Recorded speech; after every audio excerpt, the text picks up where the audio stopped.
Memasuki 4 bulan masa invasi, semangat Rusia untuk bisa menghancurkan Ukraina belum padam.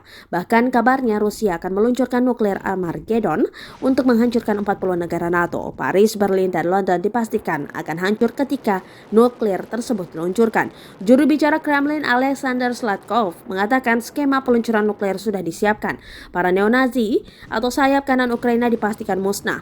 Dilansir dari saluran TV Rusia 1, menurut Alexander Zlatkov, penggunaan nuklir Armageddon merupakan upaya yang setimpal untuk membungkam Inggris, Amerika Serikat, dan Jerman yang dianggap terlalu ikut campur. Ada semakin banyak pembicaraan tentang senjata nuklir dan Rusia memiliki banyak untuk solusi menangani Ukraina, tuturnya. Ia juga menjelaskan jika tak ada yang mendengarkan Rusia atau Kremlin, maka 40 negara NATO yang membantu Ukraina habis dengan nuklir. Dalam sebuah video mengerikan memperlihatkan bagaimana dahsyatnya nuklir Armageddon hanya membutuhkan waktu 200 detik untuk menyerang Paris, Berlin, dan London dan meninggalkan tidak ada yang selamat.